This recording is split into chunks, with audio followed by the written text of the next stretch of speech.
¿Arranco yo nomás o alguien dice algo de partida? ¿Cómo? No, arranque nada más, con toda confianza. Arranco nomás. Ok, Pero muy bien. igual Bueno, darle la bienvenida desde PIA, pues, profe, y darle siempre las gracias por estar disponible para este espacio. Lo oh, queremos mucho. nada, un placer, un placer. Os agradezco a vosotras que me hayáis invitado pues muy contento de compartir con este grupo. Además, hoy estoy viendo ahí que hay 18 personas, ¿no? Espectacular, lo encuentro. Bien, pues mirad, lo que pensé hacer es presentaros de manera concisa eh, las líneas del proyecto de investigación actual en el que yo estoy metido. Llevo ya un par de años trabajando en él. Se vio bastante interrumpido por la pandemia porque depende en gran medida de trabajo de campo que hago en España y de la Biblioteca Nacional y algún otro archivo español. Y claro, pues llevo un año sin poder ir y sin poder acceder a esos archivos que son tan importantes para este proyecto. Pero en todo caso, pues voy a compartir con vosotras lo que yo creo que es la esencia del proyecto, cuáles son mis líneas de reflexión y a partir de ahí pues abrirme a una conversación, ¿no? Que puede tener que ver con mi propio proyecto, con la conceptualización del mismo que estoy haciendo, con las metodologías de investigación o con otras cuestiones relacionadas con el tipo de pensamiento glotopolítico, ¿no? Que yo abrazo y que os puedan interesar a vosotras. Entonces, si os parece, voy a compartir pantalla porque preparé unas diapositivas. Ahí está. Déjame reducir esto. Listo. Y bueno, pues aquí arrancamos. Insisto que os doy las gracias por la invitación y encuentro que esta iniciativa, aunque no sé mucho de ella, pero lo que sé me gusta mucho. Me parece interesantísimo que sea una iniciativa estudiantil, que sea autogestionada y que tenga este carácter abierto, aventurero y algo transgresor que intuyo que tiene. Bueno, voy a arrancar definiendo tres áreas de los estudios del lenguaje, relacionadas entre sí pero distintas. La historia de la lengua, la historiografía lingüística y la glotopolítica histórica. La idea va a ser llegar al concepto teórico en torno al cual yo estoy articulando el proyecto de investigación propio y algunos proyectos colectivos que estoy coordinando, que es el concepto de memorialización lingüística, ¿vale? Entonces empecemos por la historia de la lengua, con la cual me imagino que todas estaréis familiarizadas, o al menos todas las que hayáis estudiado pues, en la Universidad de Chile, en la Facultad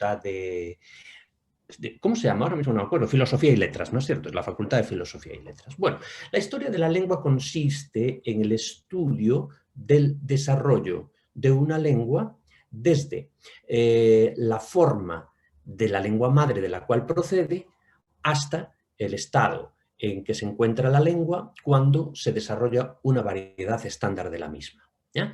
Entonces, en el caso del español, el punto de partida va a ser el latín y el punto de llegada va a ser el español estándar de la era moderna, ¿no? Esto es importante señalarlo, que la subdisciplina historia de la lengua lo que hace es un recorrido histórico por la evolución desde la lengua madre, en el caso del español y el latín, y la variedad estándar moderna del español. Es decir, que en realidad la historia de la lengua es la historia de una lengua estándar o de una variedad, de la variedad estándar de una lengua. Bueno, y aquí incluí en esta diapositiva algunos textos clásicos, como los que veis aquí a la izquierda, por supuesto el Manual de Gramática Histórica Española de Ramón Menéndez Pidal, publicado por primera vez en 1904, y Orígenes del Español, también de Ramón Menéndez Pidal, publicado por primera vez en 1925. Pero bueno, hay otros clásicos, ¿no? El de Vicente García de Diego, que se publicó a principios de siglo, escribí la primera edición para no equivocarme, es de 1914, es 10 años posterior al de Menéndez Pidal, y La historia de la lengua española de Rafael Lapesa, bueno, que vio a finales de los años 40 su primera edición, pero luego se fue reeditando y ampliando muchísimo hasta la última edición, que es la novena del año 1983.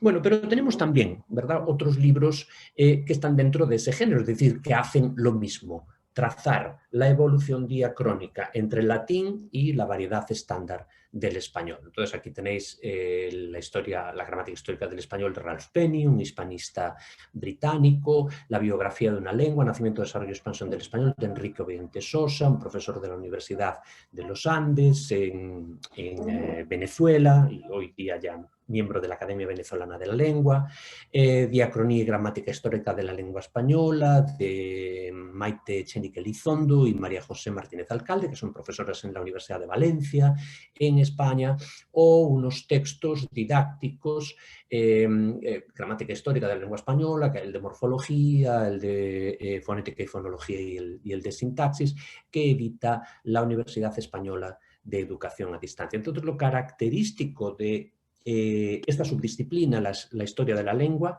es que piensa la historia como una evolución a lo largo de un cronograma o de un esqueleto cronológico vacío, ¿ya? Entonces, de eso es lo que nos hace, lo que lleva a que nos encontremos en estos textos una descripción del latín, una descripción de las leyes fonéticas que modifican el latín hasta convertirlo en el latín ibérico, las leyes fonéticas que transforman el latín ibérico para convertirlo en el castellano antiguo y así sucesivamente. Bien.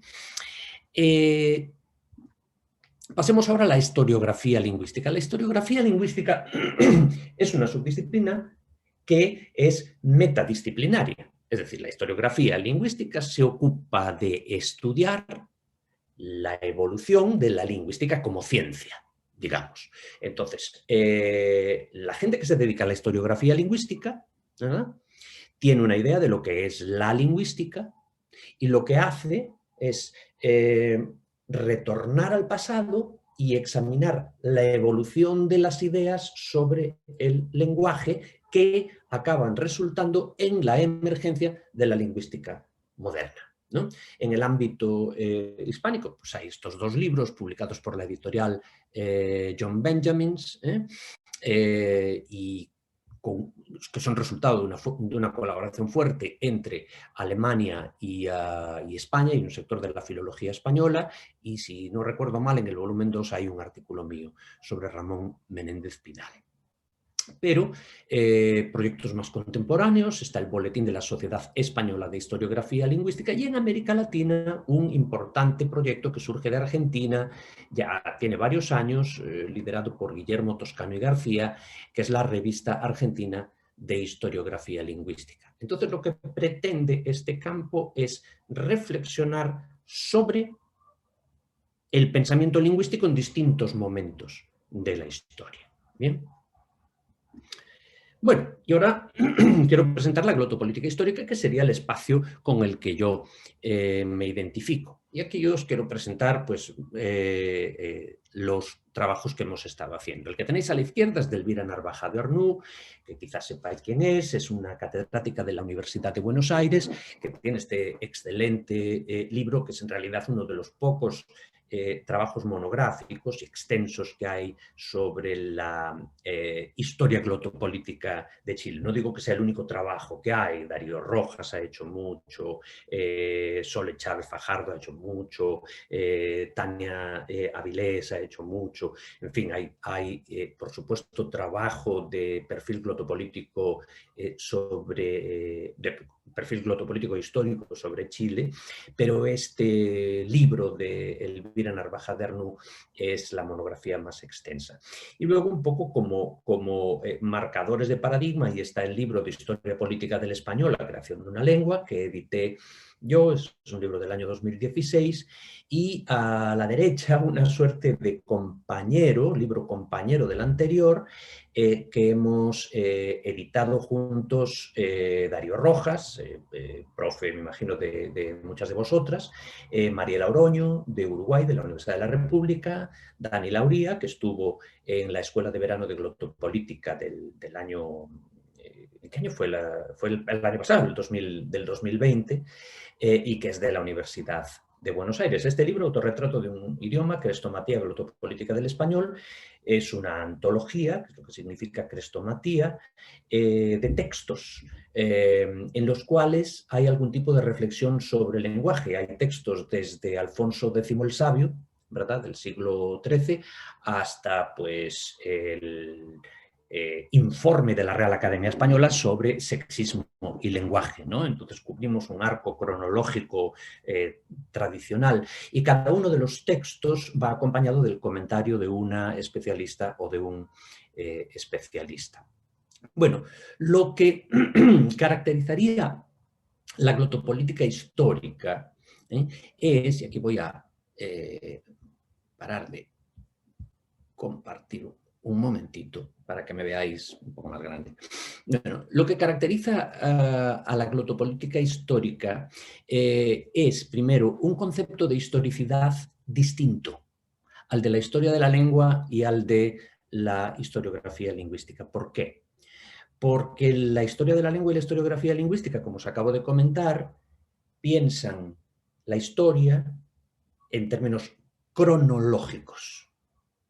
La historia es la evolución de un objeto a lo largo de un esquema cronológico. Mientras que desde la perspectiva glotopolítica la historicidad es la condición dinámica de los objetos en virtud de su relación con el contexto en el cual son producidos esos objetos, en el cual son recibidos esos objetos, en el cual son manipulados esos objetos. Entonces, esa es su historicidad. Es aquella dimensión o aquellas dimensiones del objeto que están directamente ligadas a su relación dinámica con un contexto que es necesariamente dinámico. Entonces veis que la temporalidad está como inscrita dentro del propio objeto. Es ese potencial para convertirse en algo distinto. Esa es su historicidad. Entonces esto sería una característica central de la glotopolítica. La segunda, evidentemente, es el que acudimos o invocamos una teoría política del lenguaje. ¿Qué quiere esto decir? Que el lenguaje para nosotros es ab initio político. En el momento de su generación, en el momento de la generación de cualquier enunciado, ¿verdad?, está la política, o está el potencial de la política. Pero esto tiene que ver con el hecho de que cuando yo estoy hablando, no lo estoy haciendo en un vacío histórico en el cual, bueno, se va simplemente manifestando, yo estoy poniendo en funcionamiento un mecanismo, que es el lenguaje, que está en mi cerebro, ¿verdad? Y yo estoy poniendo en funcionamiento ese mecanismo. No, yo soy muy consciente de que estoy hablándole a 21 personas, que son probablemente todas de Chile, que son estudiantes, me imagino la mayoría, de la Universidad de Chile. Es decir, que mi manera de hablar está evidentemente condicionada por las expectativas que yo tengo sobre el modo en que vosotras vais a escucharme, vais a interpretar mi voz. No solo lo que digo, sino cómo lo digo. Y eso, pues apliquémoslo a cualquier interacción verbal. No hablamos simplemente como resultado del despliegue del funcionamiento de un mecanismo interno, que es el lenguaje, sino que hablamos en función de las necesidades de cada instancia interaccional.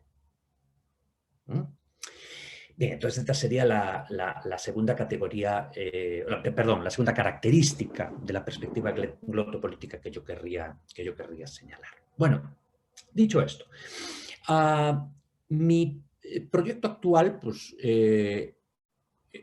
coincide con prácticamente todos los que yo he desarrollado a lo largo de mi carrera. Yo primero estudié, allá desde finales de los 90, empecé a estudiar la obra lingüística de Ramón Menéndez Pidal. Me interesaba tratar de identificar la relación entre la obra lingüística de Menéndez Pidal, su manual de gramática histórica, su libro Orígenes del Español, de relacionar el contenido de esos libros con el contexto en el cual trabajaba Menéndez Pidal, un contexto que estaba definido no solo por la existencia de una ciencia del lenguaje, que esto es lo que haría la historiografía lingüística, pero y yo también lo hacía, por supuesto, y por eso aparece un artículo mío en la historia de la lingüística en España, ¿verdad? Pero yo no me quedaba ahí. A mí no me satisfacía pensar ese contexto exclusivamente en términos que remitieran a la ciencia del lenguaje, sino que yo estaba convencido de que tenía que haber relaciones entre el modo en que se reflexionaba sobre la lengua, incluso desde la ciencia del lenguaje, y ciertas necesidades contextuales que tenían que ver con la multiplicidad de procesos sociales, culturales y políticos a los cuales estaba expuesto Menéndez Pidal. A fin de cuentas, Menéndez Pidal era un señor que era catedrático en una universidad, que estaba inmersa dentro de una sociedad caracterizada por una serie de pulsiones políticas. Y eso pues no tenemos más que mirar a nuestro entorno.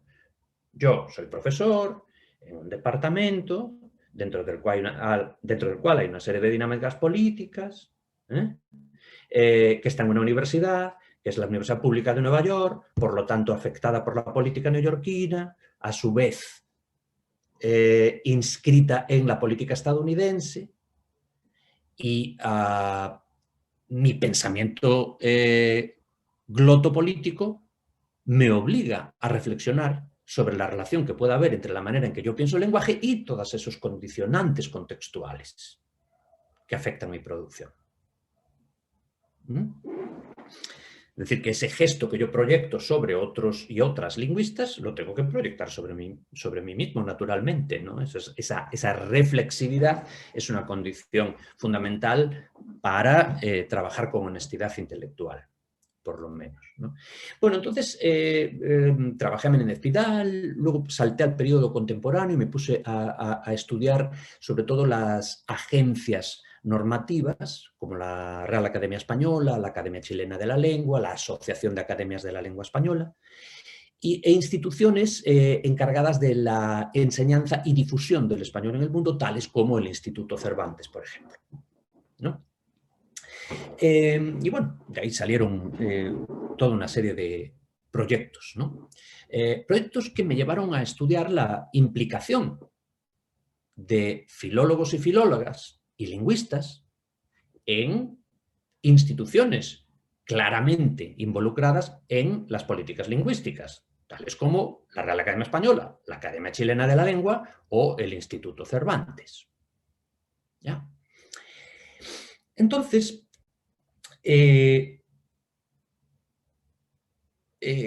digamos que cuando considere relativamente completado ese proyecto, no completado, porque no está completo, pero probablemente cuando me cansé un poco de ese proyecto y dije, ya, déjame inventarme otra cosa, que quiero ir a bibliotecas distintas, a recoger materiales, dije yo, espérate, yo lo que voy a hacer ahora es mirar el modo en que se desarrolló el estudio de la historia de la lengua española en la Universidad Española, en un contexto como fue el de la transición de la democracia, perdón, de la dictadura a la democracia y la posttransición. El planteamiento que yo me hago es, a ver, además coincide con mi biografía, ¿no? Yo tengo 56 años, no tengo 64, Franco, el general Franco murió en el 75, ese es el periodo en el que empieza la llamada transición, ¿no? Porque luego la Constitución es del año 1978 y es en el año 82 cuando gana el Partido Socialista, entonces sería, bueno, aquí en Chile como punto de referencia el referéndum, ¿no es cierto?, y la entrada de la concertación al gobierno, ¿no? Bueno, sería, digamos, buscar una analogía, son procesos distintos, etcétera, ¿no? Y entonces, claro, lo que yo digo es, coño, esta es una transformación importante que se da en la sociedad española, ¿no? ¿Habrá afectado el modo en que en la universidad se estudia la lengua y su historia? Esa es la pregunta que yo me hago, ¿no? Cambió todo, ¿verdad? Se producen enormes... Bueno, cambió todo, no cambió todo. Los poderes económicos siguen siendo exactamente los mismos. Pero bueno, lo que quiero decir es que se producen muchas reformas en la vida española, que apuntan precisamente a garantizar que España se integre en el sistema capitalista occidental a través de su ingreso en la Comunidad Económica Europea, así se llamaba entonces, hoy día se llama Unión Europea, que España ingrese al sistema de defensa occidental a través de su incorporación a la OTAN, a la Organización del Tratado del Atlántico Norte, ¿no? Había que normalizar España, que España fuera una dictadura militar, catolicona y todo eso no encajaba, os imagináis, dentro de los esquemas pues, de la socialdemocracia alemana, del Partido Socialista francés, ni siquiera de los conservadurismos franco-germánicos de aquel periodo. Ya hoy día es otra historia, ¿verdad? Porque se ha producido un viraje hacia la derecha muy fuerte, ¿no? De todos esos. Bueno, entonces mi pregunta es, bueno, coño, ¿está cambiando el cine en España? ¿Está cambiando la literatura en España? ¿Se ven afectados, ¿no? por esa transformación? ¿Habrá cambiado el campo mío? ¿El campo de la lingüística? ¿Será que aquellos años en los que yo estaba estudiando en la Universidad de Santiago de Compostela, que es de donde yo soy, de Santiago de Compostela, en el noroeste de España, ¿será que en aquellos años cuando yo estaba estudiando, estaba produciendo un cambio significativo? Entonces eso es lo que me puse a investigar. Dije, espérate, déjame mirar esto. Entonces me metí a los archivos a buscar qué se había publicado en las revistas especializadas de lengua española y de historia de la lengua española. Me metí busqué, y esto con poco éxito, voy a tener que retornar, en fin, ya veremos cuándo puedo, ¿a qué? A los archivos de las facultades de filología y de los departamentos de filología española para ver si encuentro los programas de curso, ¿verdad?, de ese periodo.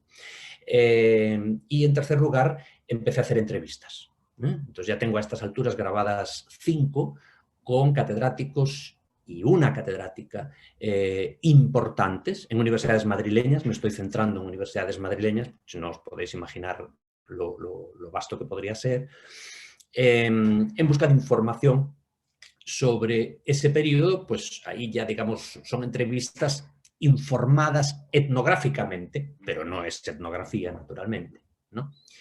Y bueno, de eso es de lo que va mi actual proyecto. Y ahora voy a volver a compartir para...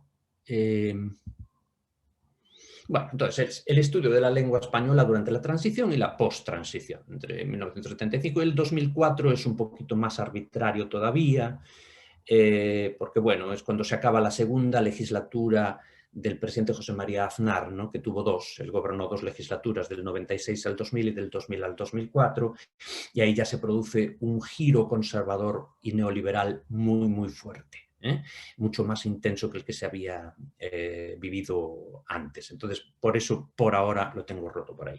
Bueno, entonces lo primero que yo me encontré es que en los años 80, incluso en los 90, y os digo la verdad, hasta la actualidad, se siguen utilizando como textos de cabecera en la asignatura de Historia de la Lengua Española un libro originalmente publicado en 1904, otro originalmente publicado en 1925 y otro originalmente publicado en esta edición, digamos, en los años 70. Aunque, como digo, la edición clave es la del año 83. Estos otros, que yo encuentro registrados evidentemente en el archivo, tienen un uso muy marginal, es decir, los colegas que yo entrevisto los conocen, por supuesto, pero manifiestan que en los años 80 y hasta la actualidad estos clásicos siguen siendo los libros fundamentales, ¿no?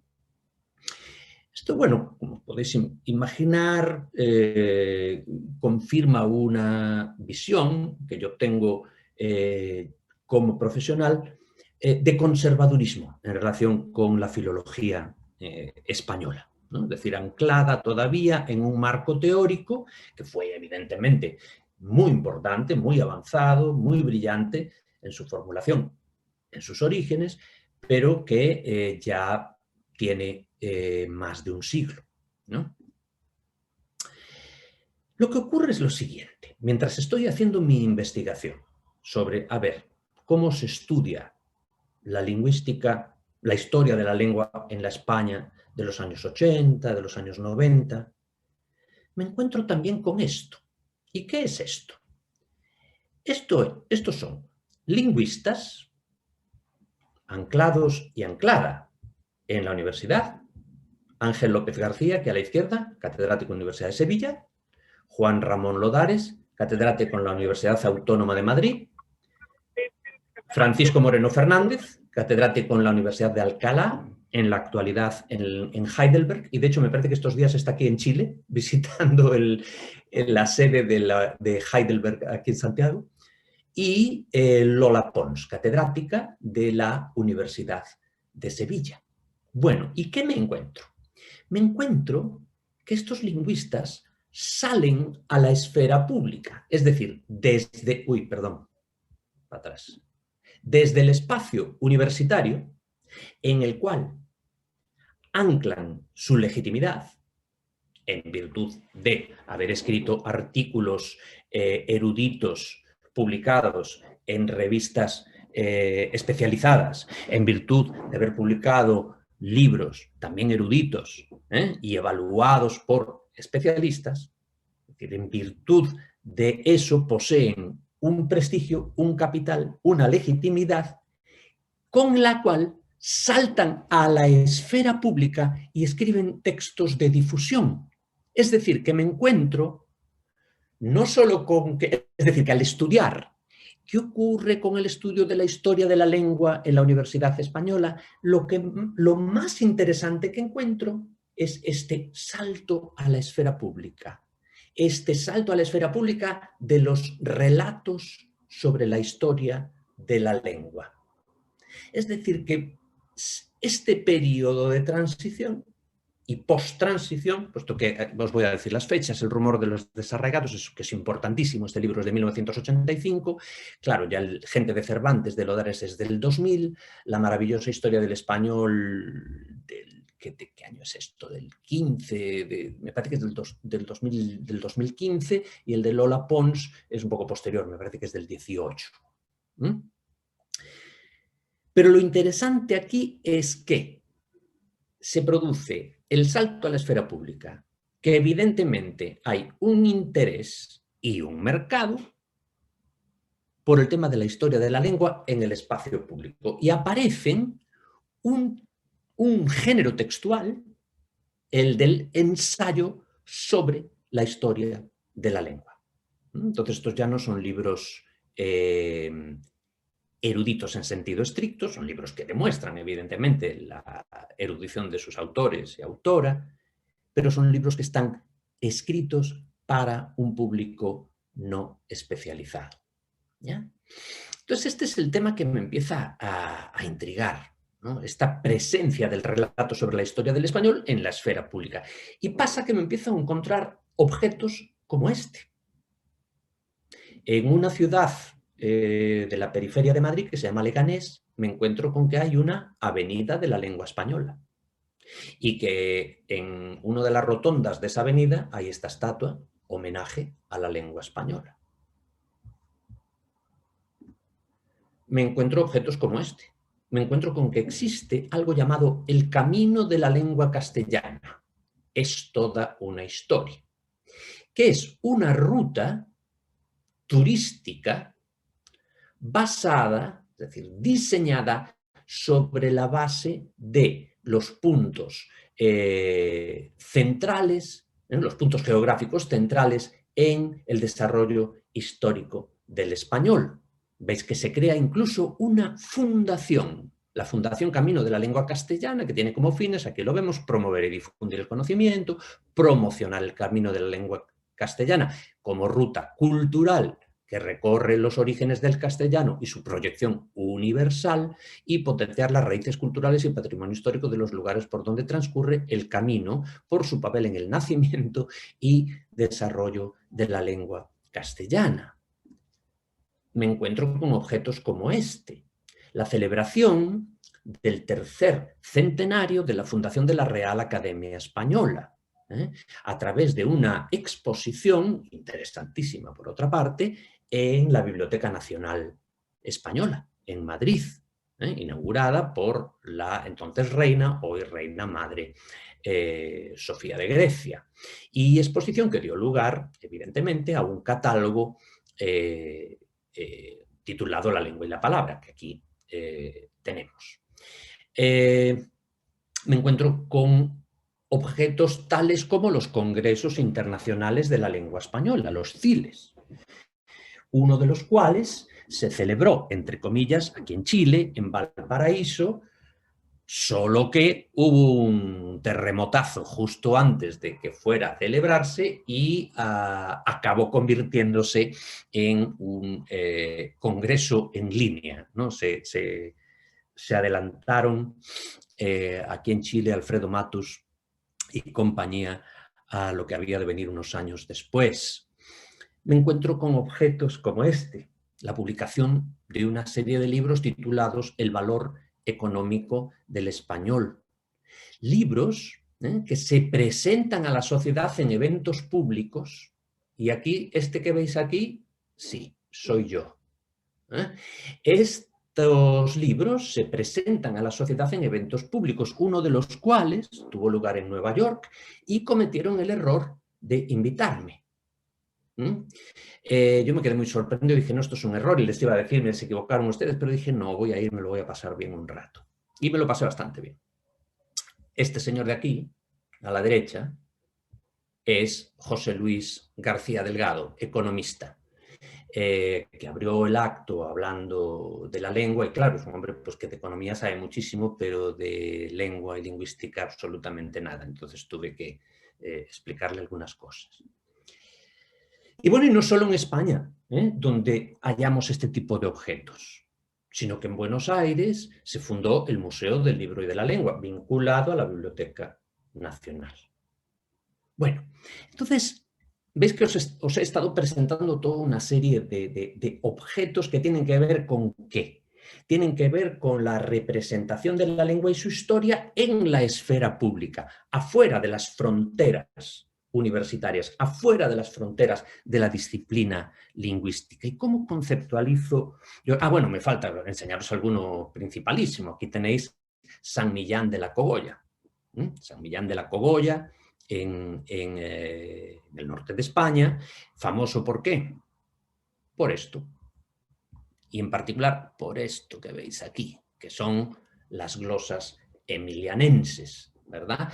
Que es un objeto, este códice, el códice 60, y este pueblo, que se han ganado el título de cuna de la lengua castellana, ¿no? En base a que se consideraba estas glosas como las primeras manifestaciones del ibero-romance, y consecuentemente se ganaron el título de cuna de la lengua castellana. Fijaros que Menéndez Pidal había fechado las glosas erróneamente, pero no importa, él había fechado las glosas en el año 977, ¿ya? 977, año 977. Entonces, fijaros que en 1977, apenas 2 años después de la muerte del general Franco, cuando en España se está elaborando la Constitución, que se habría de aprobar en 1978, se puede celebrar el milenario de la lengua castellana. Y aquí tenéis el sello que emitió Correos de España, que fue el primer sello que emitió Correos de España después de la muerte del general Franco. No se puede decir todavía en democracia, pero es, digamos, el primer sello del canon filatélico post-franquista. Y esa celebración pues, fue recogida en la prensa. Esto es parte de mi investigación, claro está, que me pongo a peinar, ¿verdad?, la prensa para ver qué eventos, qué acontecimientos recogen de alguna manera el tema de la lengua, y está evidentemente muy prominentemente. Y fijaros, aquí estamos conmemorando el nacimiento de una de las grandes lenguas de la humanidad. Esta es repetida, perdón. Bueno, entonces lo que decía hace un momento, en el proceso de llevar adelante esta investigación me voy encontrando todo este tipo de objetos y claro, necesito conceptualizarlos, ¿verdad? Les digo, ¿qué tienen en común? Un pueblo, San Millán de la Cogolla. un congreso internacional de la lengua española, la presentación de un libro en Nueva York y un sello. ¿Os dais cuenta? Es decir, yo sé que hay algo ahí, o más que, no sé, intuyo que hay algo ahí que justifica el agruparlos para constituir con ellos un objeto de estudio. Y el concepto que me acaba inspirando, que me acaba haciendo clic, es este: los lugares de memoria, del historiador francés Pierre Nora. Este historiador francés, Pierre Nora, identifica en Francia la aparición de símbolos a través de los cuales se pretende públicamente rescatar lugares, momentos y personas de la historia de Francia, de una Francia cuya identidad se siente amenazada. Entonces, en el estudio de Nora, la idea es que ante la amenaza a la identidad francesa que se siente, proliferan lugares de memoria, es decir, símbolos que recuerdan nostálgicamente ese pasado que se espera que no se pierda. ¿Ya?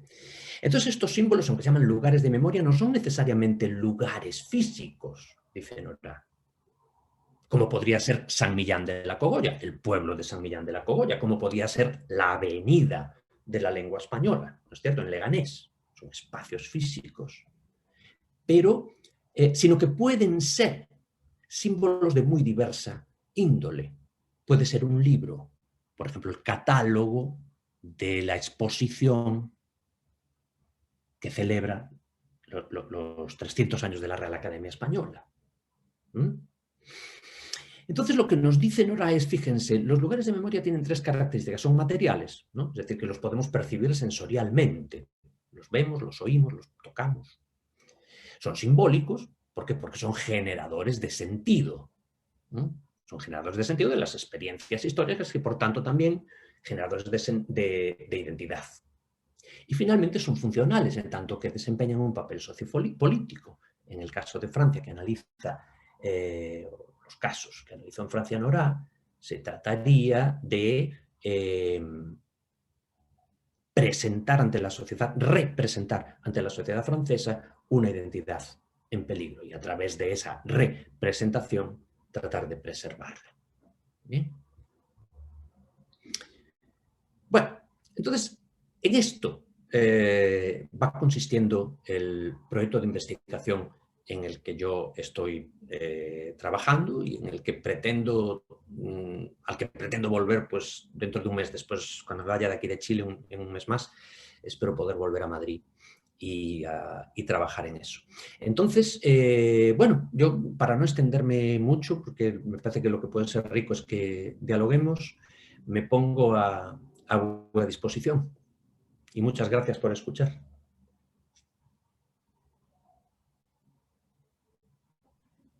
Muchas gracias.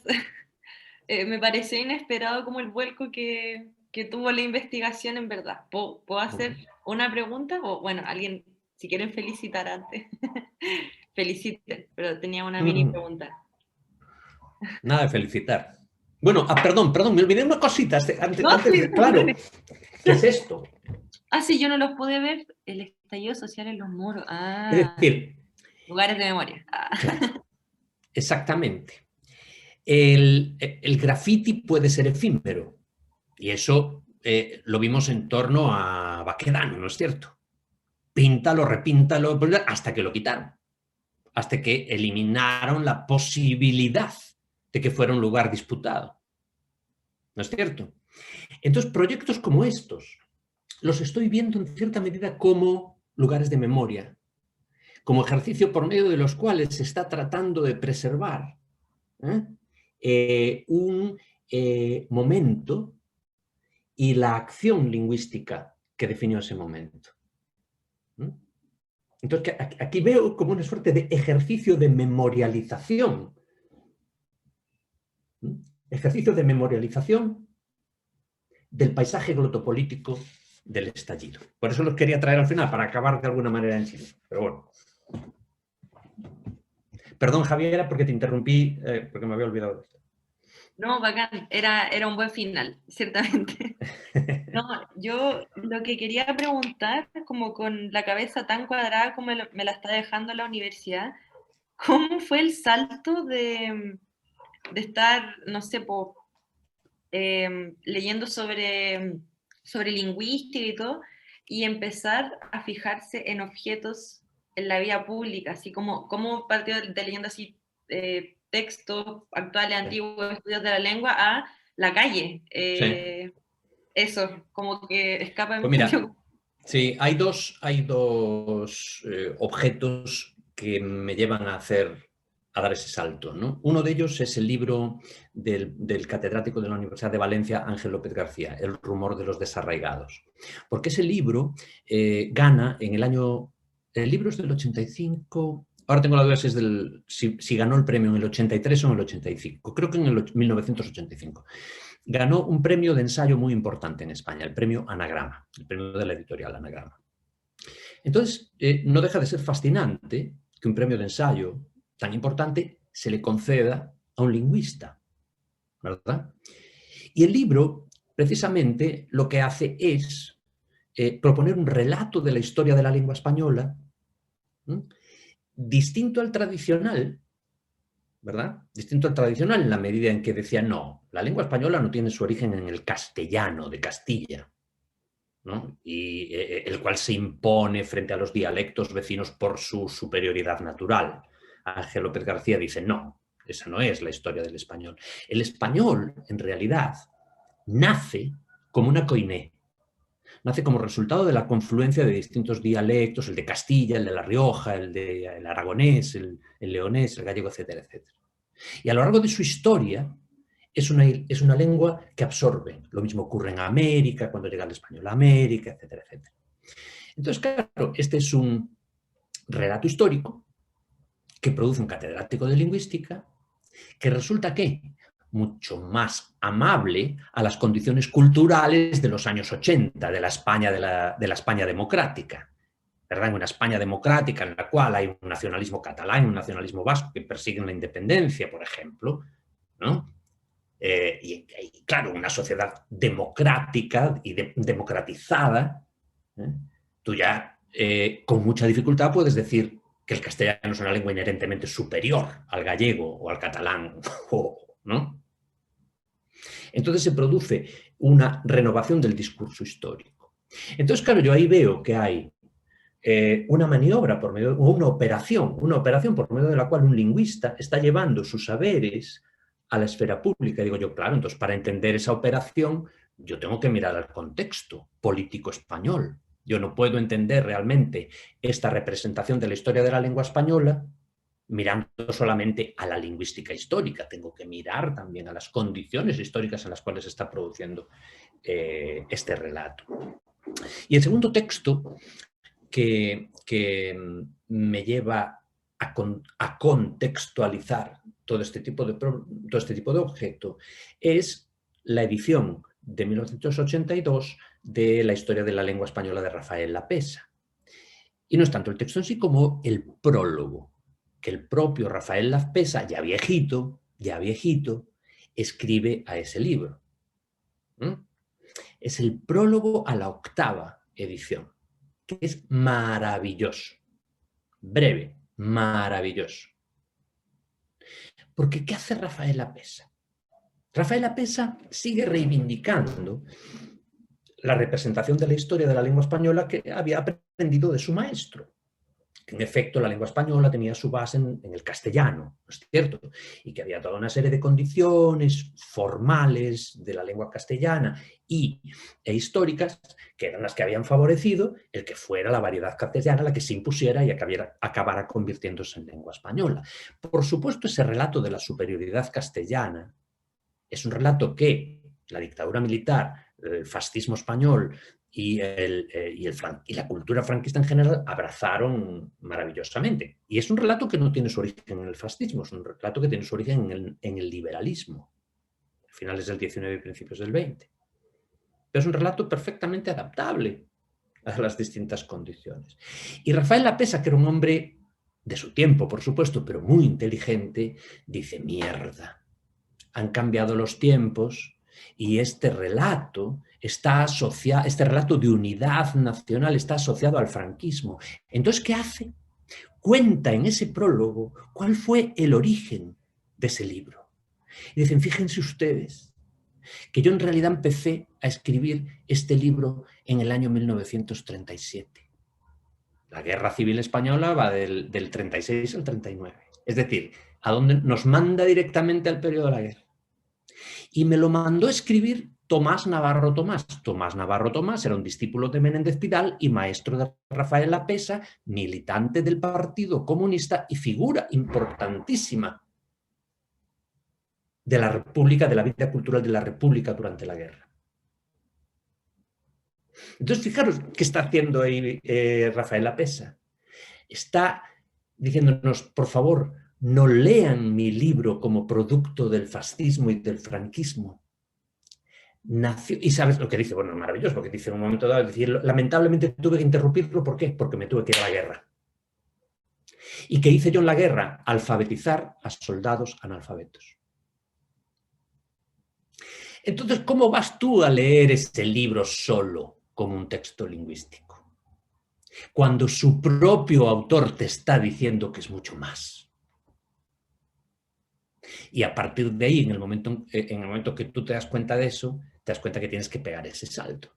Tienes que buscar en la vida social, en la vida cultural del país, los destellos, los rastros, los reflejos de ese relato que se produjo dentro de la disciplina de la lingüística y que, por ser tal, tiene una legitimidad absoluta y lo convierte en incuestionable. Entonces, ahí es donde viene, digamos, el elemento crítico de la perspectiva glotopolítica. No, todo es cuestionable. Todo tenemos que entenderlo como producto de su tiempo. Eso no quiere decir que sea malo. Es producto de su tiempo.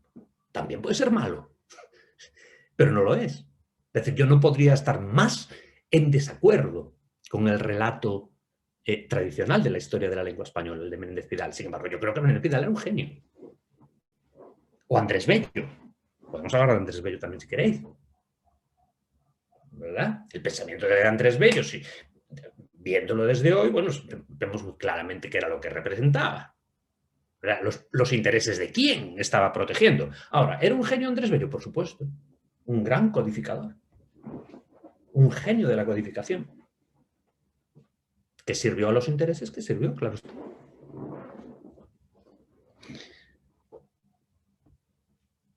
¿Contesté? Muchas gracias, sí. Sí.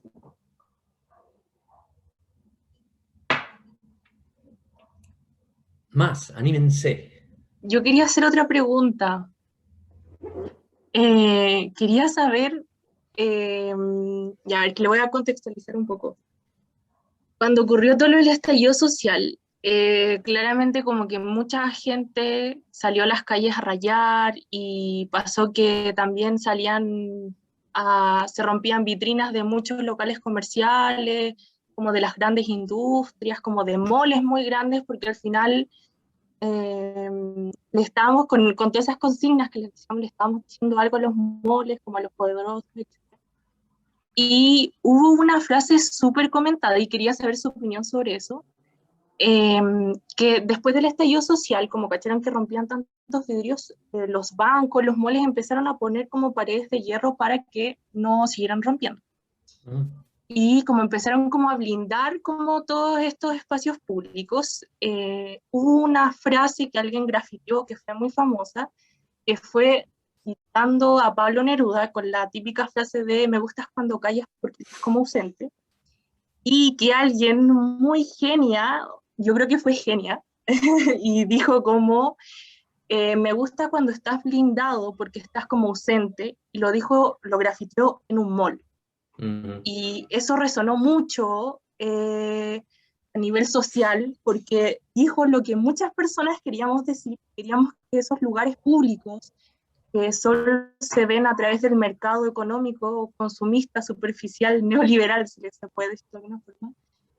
No queríamos que fueran nuestros espacios públicos, sino queríamos volver a la plaza, queríamos volver a reencontrarnos, queríamos volver a hablar, y que no todo lo que donde nos encontrábamos sea mediado a través del mercado al final.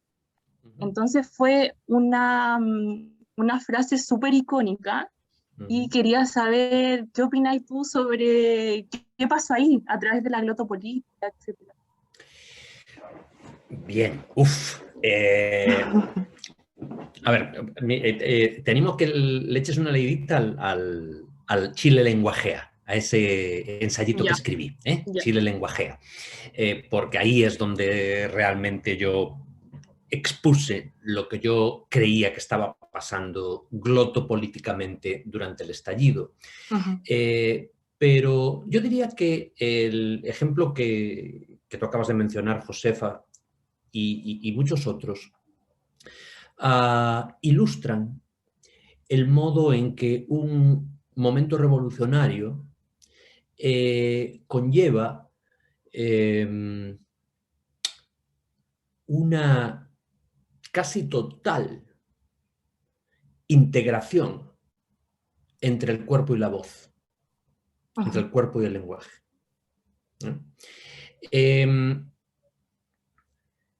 Es a través del cuerpo que se toman espacios públicos, es a través del cuerpo que se destruyen objetos en el espacio público, es con el cuerpo, ¿no?, que se interviene el espacio público, y es el cuerpo el que genera la voz, tanto si es oral, como si es escrita o como si es señalada.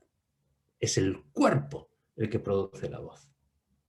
Entonces, esa continuidad entre las acciones corporales y las acciones discursivas se manifiesta de una manera absolutamente fascinante en los grandes momentos revolucionarios. Ojo, que también las revoluciones fascistas hacen lo mismo. Es decir, estamos hablando de una estrategia formal. Eso los nazis lo entendieron maravillosamente. Como tiene que haber una continuidad entre cuerpo y voz.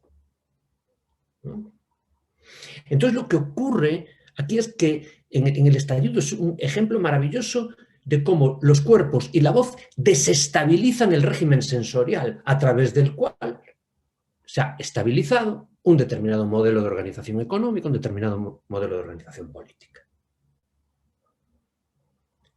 Entonces esta es digamos, en abstracto, ¿no? O sea, por ejemplo, la resignificación de Neruda, figura tan problemática, porque uno tiene que lidiar con el hecho de que, uy, que cuánto me gustó Neruda y leía Neruda con fruición, y ahora uno tiene que bregar con esas cosas, ¿no? O yo, por ejemplo, aprendí muchísima sociolingüística a través de un sociolingüista, un antropólogo, Del Hymes, ¿no? Yo amaba, adoraba a Del Hymes, y resulta que era un acosador de mujeres espantoso y monstruo, y uno tiene que lidiar con estas cosas, ¿no? Pero lo que yo veo, Josefa, es, en el ejemplo que tú nos das, es la desestabilización, ¿no?, de los órdenes sensoriales, es decir, de cómo interpretamos lo que vemos, lo que vivimos, a través del cuerpo y de la voz. Y con un poquito más de detalle y ejemplos está en ese ensayito que os mandé, creo, ¿no? Hay una serie de grafitis maravillosos que lo que hacen es resignificar los muros como lugar de enunciación. Y hay una contraposición que se establece entre la televisión o los medios tradicionales y el muro. No me informo en la televisión, me informo en los muros. Hay una resignificación del muro como lugar de enunciación, con una legitimidad propia. Por ahí va un poco la lectura glotopolítica. Te das cuenta que esa integración de la voz con el cuerpo y del cuerpo con la política. Estoy pensando en Foucault, naturalmente, y la biopolítica, ¿no? Y una cosa, volviendo a lo de Javiera, es que las escuelas de lingüística, aquí voy a ser un poquito más polémico, Bueno, sería polémico si hubiera lingüistas duros, pero no sé yo si habrá muchas aquí en este contexto. Pero claro, la lingüística es una disciplina que se desarrolla y que se blinda dándole la espalda a la relación con ciertos saberes, como por ejemplo la sociología, la filosofía, la antropología, los estudios culturales. Entonces hay que empezar a leer como locas. Tenemos que empezar a leer como locas a Judith Butler, a Foucault, a Julia Kristeva,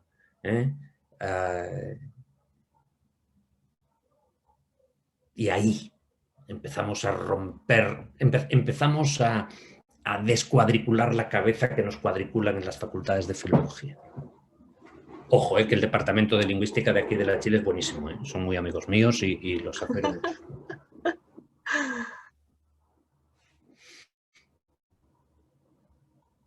Ya, entonces como tarea para la casa me voy a leer el artículo. Dale, y si tienes alguna pregunta más o tal, me escribes, ¿no? Ya, bacán, gracias. ¿Qué más? ¿Quién se anima?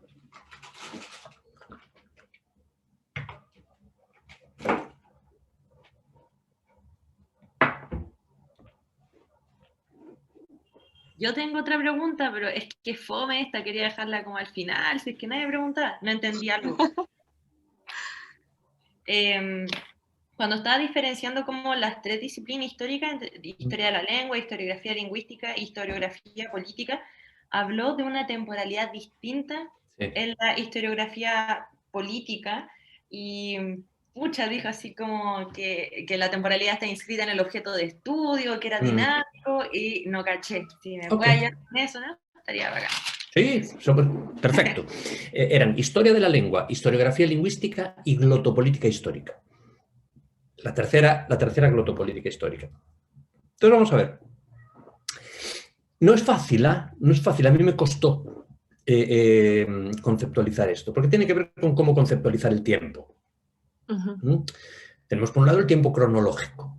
Y el tiempo cronológico, pues es el que conocemos. Miramos un reloj, ¿no? Y ese es el tiempo cronológico.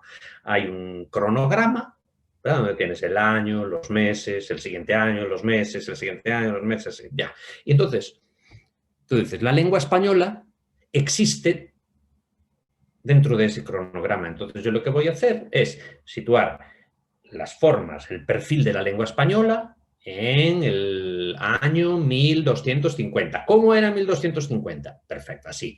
¿Cómo era en 1492? Así. ¿Cómo era en 1813? Así. ¿Cómo es en el año 2004? Así.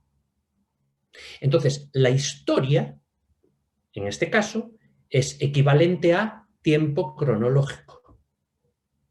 Es decir, que la historia de un objeto, en este caso lengua española, es su evolución a lo largo de ese esquema cronológico. Mientras que, por ejemplo, desde la perspectiva glotopolítica histórica, la historia de San Millán de la Cogolla, del Códice 60 y de las glosas emilianenses es la relación de ese espacio, de ese códice y de esas glosas con cada momento histórico en el cual son relevantes. Entonces, su historicidad en los años 70 es lo que yo trato de rescatar como historiador de la lengua, ¿te das cuenta? Como glotopolítico histórico. Me acerco a ese objeto e interpreto su historia como la manera en que se está relacionando con ese contexto. Y en ese contexto, en el año 1977, ese pueblo, ese códice y esas glosas significan, son instrumentos al servicio de la elaboración de un discurso nuevo sobre la lengua española que sirva a las necesidades de una España democratizada, por contraste con una España fascista.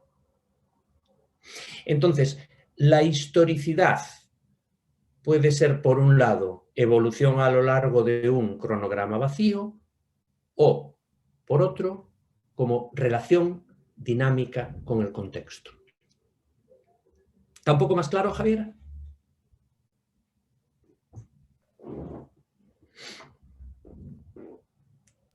Muchas gracias. Estoy tomando nota aún, por eso me costó poner el sonido.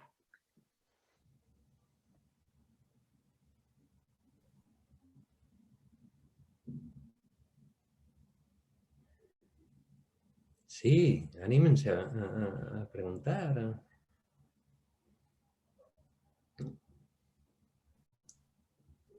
Los chilenos y chilenas, además, tímidas no son.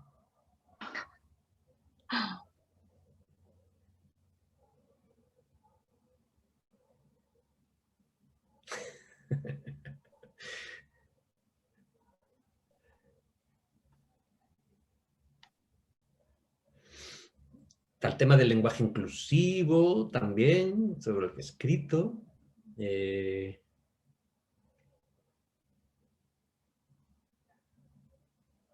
tema de la memorialización, ya no solo en el sentido lingüístico, claro, está detrás de los debates en torno a la deturpación de monumentos, ¿no es cierto? De monumentos a próceres de la nación chilena, ¿no? O está la polémica en torno a la doctora Siches, ¿no? Ahí es que hace un par de semanas, que yo publiqué, de hecho, una columnita en El Desconcierto sobre el tema. Pero, ¿cómo esa polémica? Es que yo le seguí mucho. ¿Cuál de todas? Cuando... ¿La disculpa? Hace 2 semanas le hicieron una entrevista para este podcast, ¿no es cierto? Y ahí ella, pues en plan relajado, le llamó infelices a los miembros del gobierno, dijo que París, ¿qué dijo? Es un mandado del presidente, en fin, hubo una serie de cuestiones, ¿no? Las opciones políticas en este país son pichi y caca. Es decir, y entonces, claro, hubo una avalancha de críticas por la pérdida de la compostura y del decoro, por las formas con las que utilizó para hablar, y en particular un artículo de Carlos Peña en el Mercurio del Domingo. Esto ocurrió, la entrevista fue un jueves, y en el Mercurio del Domingo apareció un artículo de Carlos Peña, el rector de la UDP. ¿Carlos ¿no? Peña en contra de ella? Por Y... supuesto, por supuesto. Pacho, te cae mal. Cada día. Sí, y bueno, no sé si el lunes o el martes en El Desconcierto me publicaron una columnita en la cual yo trataba de hacer una lectura glutopolítica del episodio, ¿no? Que la podéis encontrar, se titula El Afer Siches. Si lo googleáis, El Afer Siches, con mi nombre, ahí os sale.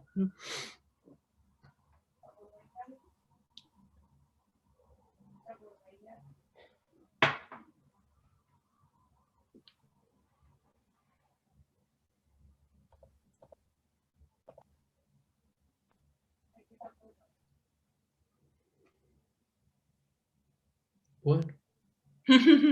Cabres, nadie más, seguro. Tenemos un gran... Otra pregunta, pues. Hay que aprovechar de hacerle preguntas, perdón por plantearlo así, pero que estamos muy contentas de hacer esta presentación. De hecho, le pusimos clase maestra en el afiche. Yo de maestro nada, a mí lo que pasa es que me gusta hablar. Y a quien quiera escucharme, yo le hablo.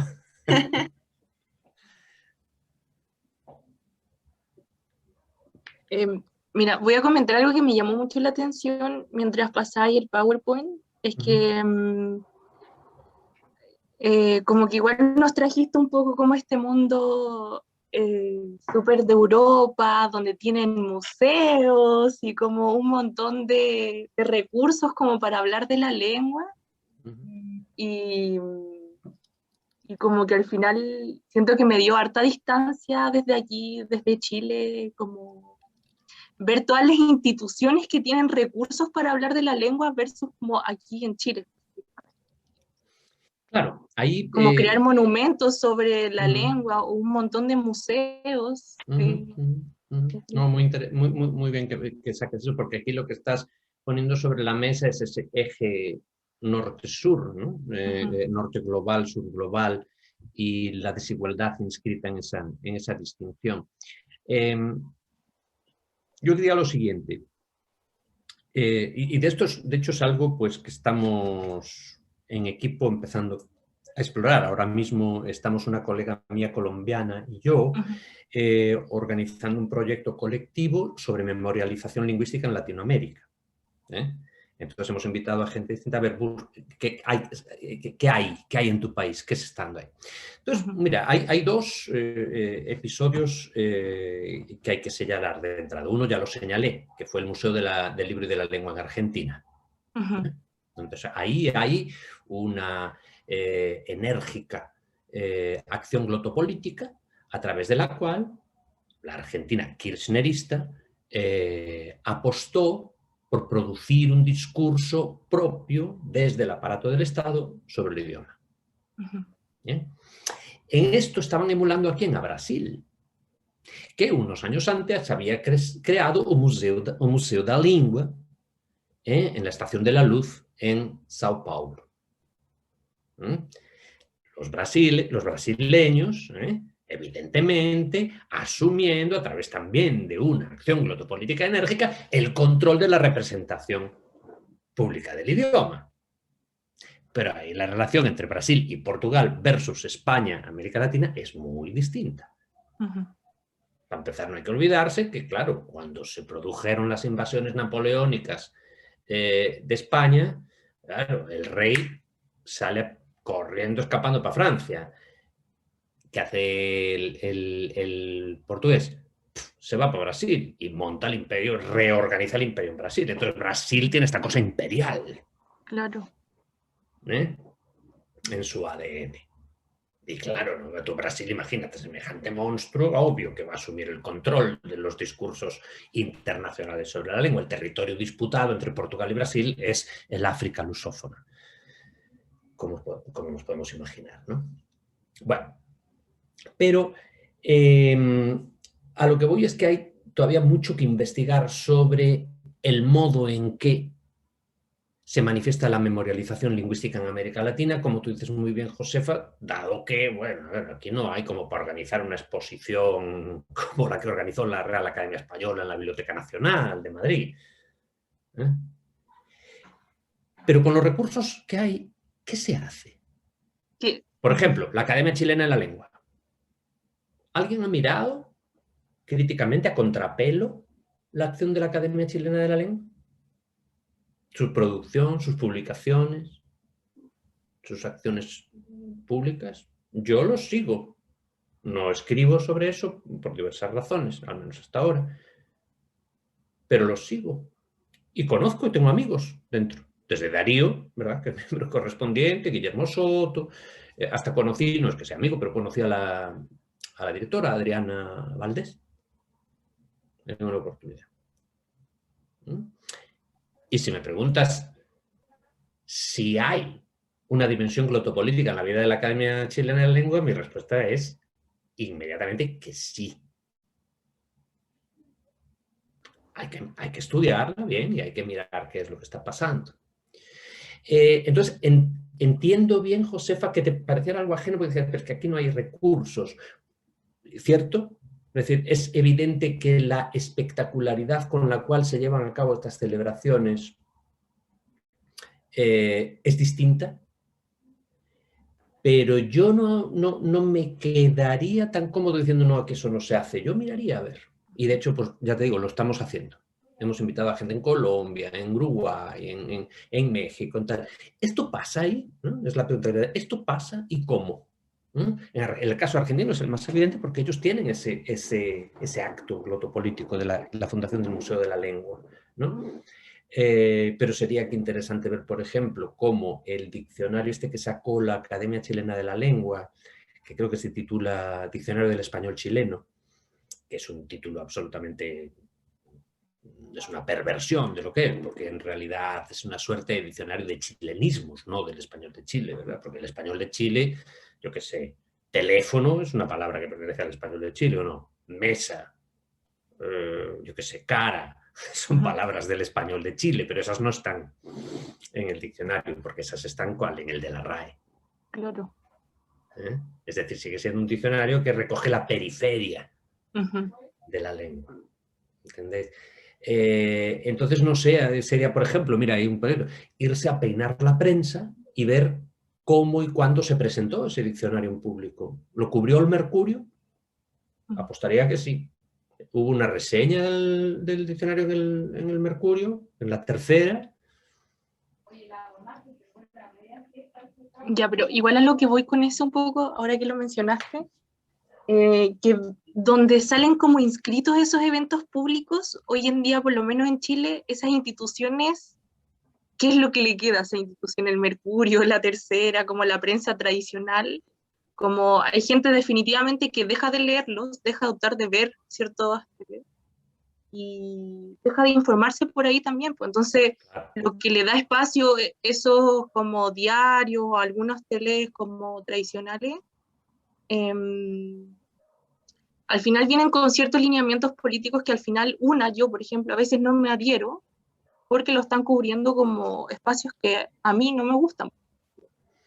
Claro, Entonces, Josefa, pero sí, te entiendo o sea, perfectamente. eso no quiere decir que yo no vaya o por lo menos no se le dé el espacio, pero igual siento que ahí, hoy en día, por lo menos en Chile, es algo que está demasiado latente, está como que se están rompiendo instituciones como muy grandes y que estamos como en una herida abierta al final. Entonces, como que cada uno toma su opción, como qué recoge, qué es lo que ve, a dónde va, con quién, etc.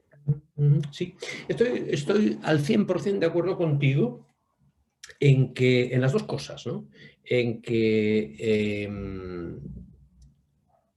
hay otros espacios a través de los cuales se está difundiendo la proyección de imágenes, la representación de nuestras experiencias vitales, y que estamos en un periodo de transición.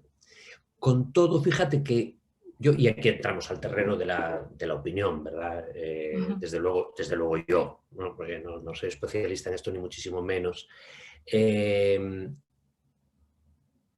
Pero yo sigo pensando que el director del Mercurio, si quiere, levanta el teléfono y habla con Piñera.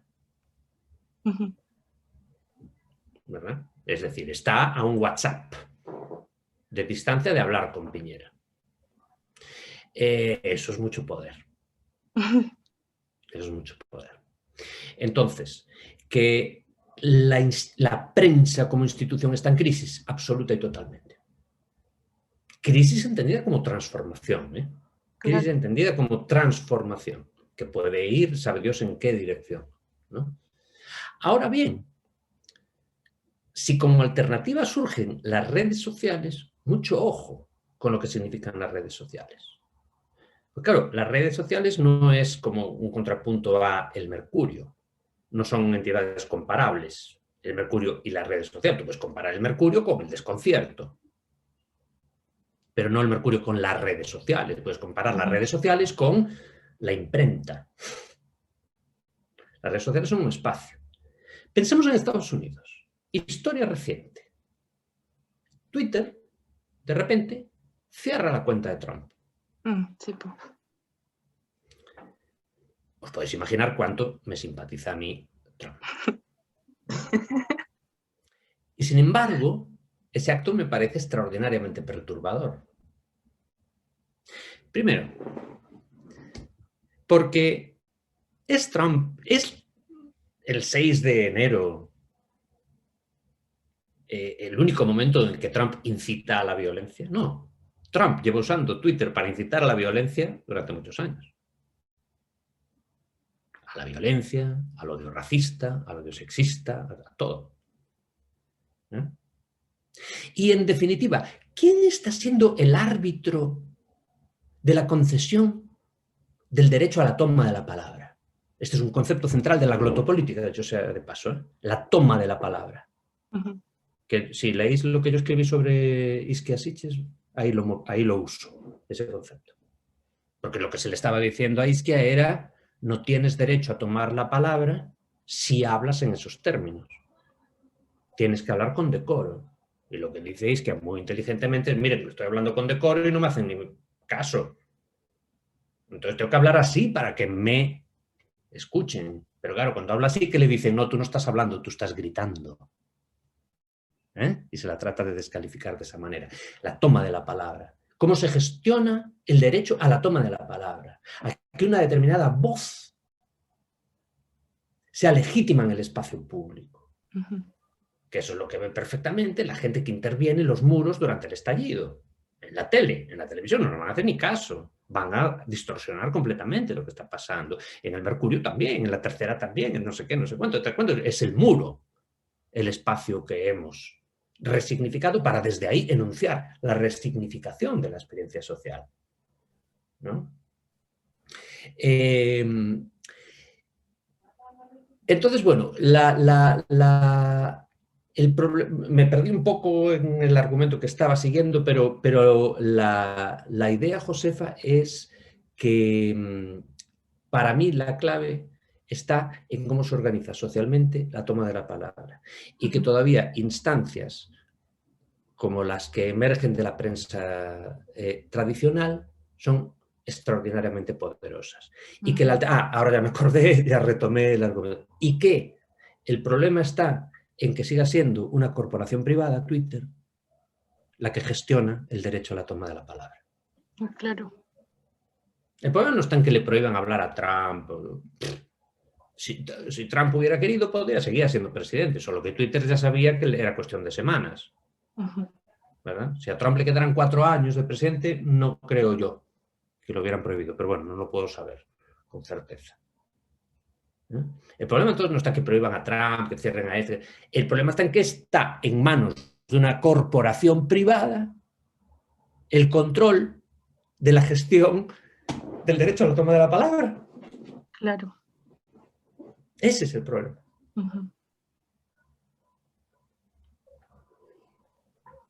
Entonces, claro, de ahí que tengamos que ser también autocríticos, ¿no? En relación con el modo en que habitamos las redes sociales.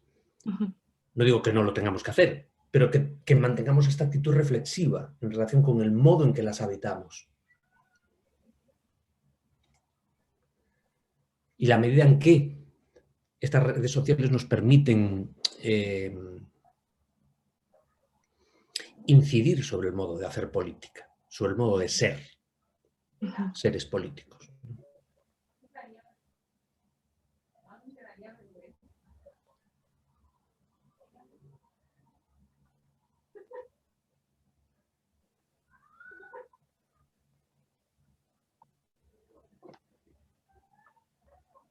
Sino como a veces necesitamos la frase de, claro, eso es lo que yo pensaba, coño. Pero uno ya lo sabía. No, nunca tan chanta, pero como que si estaba contra eso de la censura de Trump y no podía verbalizar bien como por qué me preocupaba que hubiera alguien que podía decir como que se muestra y que no. Claro. Exacto. Aunque haya acertado en esa ocasión. O sea, no ha Claro. acertado, como que por mí ojalá se extinga Trump, pero tenía esa inquietud y no había dado con lo de la toma de la palabra y todo, así que...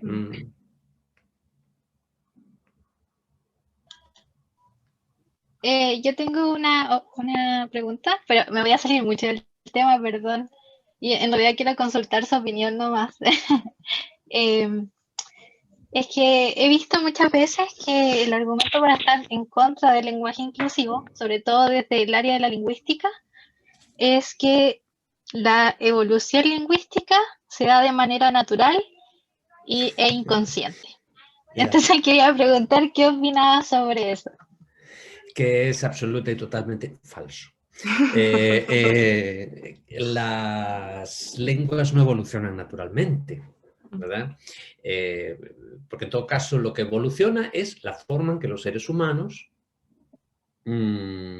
hablan y escriben. Eso es lo que evoluciona. Las lenguas son unas construcciones, unas abstracciones, ¿no? A partir de la observación de esos modos relativamente cristalizados de hablar y de escribir. Entonces, no hay nada natural, si por natural entendemos, digamos, el adjetivo natural en un sentido como el que se le da en las ciencias de la naturaleza, ¿no?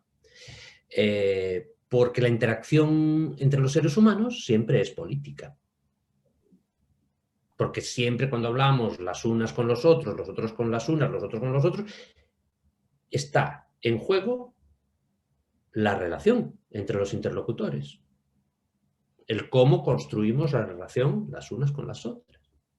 Eso siempre está en juego, ¿no? Nuestra imagen siempre está en juego cuando producimos un enunciado o cuando reaccionamos, respondemos al enunciado de otra persona. Entonces vamos a ver, por ejemplo, por volver al tema del lenguaje inclusivo. Usar el masculino universal, es decir, todos los estudiantes, por ejemplo, ¿no? Yo así he hablado toda mi vida, claro. Todos los estudiantes para referirme a estudiantes, hombres, mujeres e incluso personas no binarias. ¿Ya?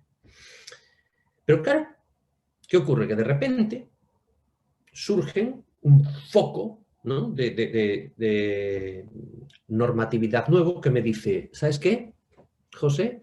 Cuando tú dices todos los estudiantes, estás reproduciendo unos esquemas, unas estructuras patriarcales a través de las cuales se naturaliza el predominio de los hombres y tal y cual. Entonces deberías decir, si no quieres reproducir esos esquemas, deberías decir todos y todas las estudiantes. Y aparece otra alternativa que me dice, no, porque mira, eso es binario. Entonces tú en realidad deberías utilizar esta forma a través de la cual eliminas eso. ¿Qué han hecho? Joderme la comodidad de la norma que yo tenía internalizada. Con lo cómodo que yo estaba diciendo todos los estudiantes y añadiendo, no, yo no soy machista, ahí está incluido todo el mundo, eso es una cosa de la lengua, de la gramática, que no... Pero alguien me dice, no. En el momento en que alguien me dijo no, me jodieron la comodidad. ¿Verdad? Porque yo cuando uso el masculino universal, ¿verdad?, sé que puede haber interlocutores, interlocutoras mías que piensan que yo estoy reproduciendo los valores del patriarcado. Y por eso titulé mi ensayito La política de la incomodidad. Porque al proponer una norma alternativa lo que haces es incomodar. Y vuelvo al cuerpo. ¿Por qué es incómodo? Porque las normas que representan valores machistas, clasistas, el tipo que sea, las tenemos corporeizadas. Reacciona nuestro cuerpo. ¿No? Yo que soy muy liberal, por ejemplo, en el contexto estadounidense, donde yo llevo trabajando toda mi vida adulta, yo soy muy abierto en relación con cómo gestionar, por ejemplo, el desarrollo del repertorio lingüístico de mis estudiantes que son de origen latinoamericano, pero escolarizados en Estados Unidos, ¿no? Lo que se solía decir antes es, pues, qué mal hablan español. Uf, lo tienen totalmente contaminado por el inglés. No, yo no pienso así ahora. Ellos están en posesión de un repertorio lingüístico, están en posesión de unos saberes lingüísticos. Mi responsabilidad en todo caso es ayudarlos a ampliar ese repertorio y además ayudarles a entender la manera en que se van a movilizar políticamente sus formas de hablar para caracterizarlos de una manera, caracterizarlos de otra, cómo ellos pueden movilizarlo para hacer esto, para hacer lo otro, ¿no? Y sin embargo, cuando yo oigo, yo qué sé, voy a vacunar la carpeta, procedería del inglés I'm going to vacuum the carpet, voy a pasar la aspiradora por la alfombra, voy a vacunar la carpeta, mi cuerpo siente algo, como que se me retuerce el estómago. Mi cuerpo reacciona. Como si veo escrito, yo qué sé, caballo con Y. Hay una reacción corporal, y esto es Bourdieu, esto es Pierre Bourdieu. Pierre Bourdieu y la corporeización de los valores. Por eso nos parece que es natural, obvio que es así, porque nuestro cuerpo lo siente así. ¿Te contesté más o menos, vale? Sí, súper bien. Y en contraposición, también he escuchado en favor del lenguaje inclusivo es el lenguaje construye realidades. Entonces, ahora quería saber la opinión sobre esa frase. ¿El lenguaje construye? Realidades. Construye variedades. Realidades, lo voy a escribir. Realidad. Es que eso es la hipótesis Sapir-Whorf. No, porque no. Es decir, mi respuesta sería no. El lenguaje es realidad. El lenguaje es parte de nuestra forma de ser y de estar. Entonces no es que exista una realidad externa al lenguaje que es construida por este, ¿no? Sino que digamos que ese binomio realidad externa y lenguaje a mí no me parece muy útil. A mí no me parece muy útil. El lenguaje es realidad. Y es decir, yo no puedo ver en tu cerebro, Valentina. Yo tengo acceso a tu enunciado y yo reacciono a tu enunciado. Y fundamentalmente es ahí, en esa materialidad del contacto entre distintas voces que está la clave del lenguaje y de su manera y de la manera en que el lenguaje participa de la organización de las relaciones entre nosotros. Entonces, no, yo no suscribo la hipótesis Sapir-Whorf porque no creo que el lenguaje construya realidad. De hecho, yo conozco más de una persona muy hipócrita que habla de ellos y compañeros y son unos machistas de mierda.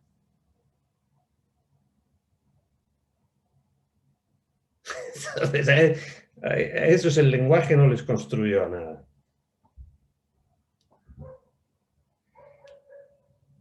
Perdón, no sé si es correcto decir malas palabras. No me vaya a pasar lo que le pasó a Isquia Sitges.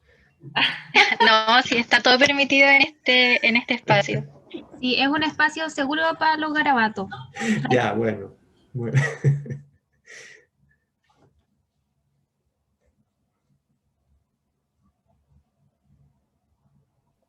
Cabris, ¿alguien más tiene una pregunta? La respuesta. Ay, dale, vale, que creo que hablé justo encima de lo tuyo. No, o sea, solo estaba agradeciendo por la respuesta, que en realidad solo quería hacer polémica nomás porque era para darle un poco más de sabor a la conversación. Y además sabe que a mí me gusta la polémica. Ángel tiene la mano levantada. Es que yo digo que hable nomás.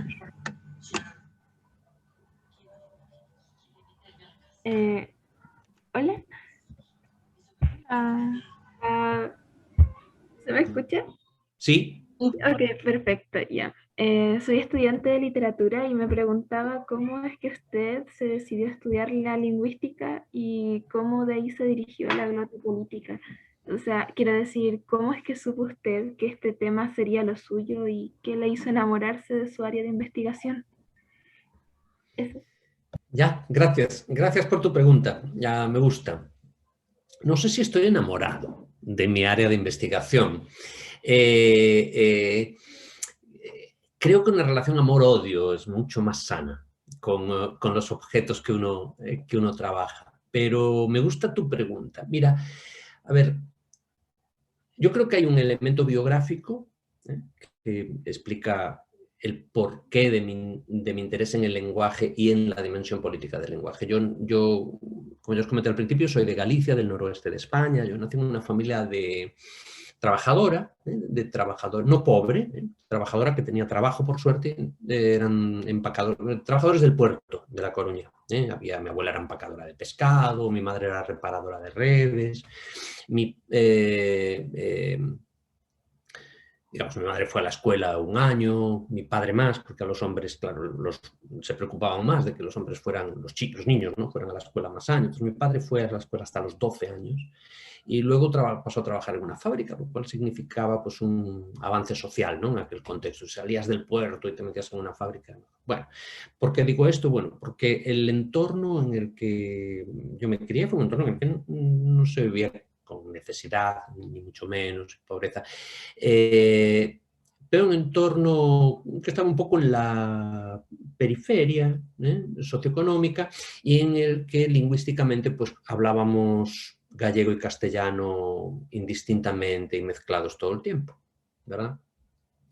Y claro, yo tengo una clara conciencia de llegar al colegio a los 6 años, porque esto fue en el año 70, e ingresar en un universo lingüísticamente nuevo.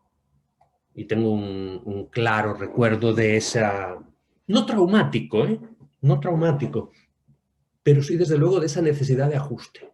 De, ¿aquí qué pasa? Y era evidente que había dentro del colegio un grupo de chicos que teníamos un determinado perfil y nuestra manera de hablar era parte de ese perfil, y otros que tenían otro, ¿no? Porque eran pues chicos que procedían de familias en las que se hablaba solo castellano y que en general, no solo, pero en general procedían de niveles socioeconómicos un poquito más altos. Por otro lado, era un colegio así socioeconómicamente bastante heterogéneo, ¿no? Entonces, hay ahí esa experiencia en mi infancia. Luego, claro, en mi adolescencia, España está atravesando por transformaciones políticas importantes y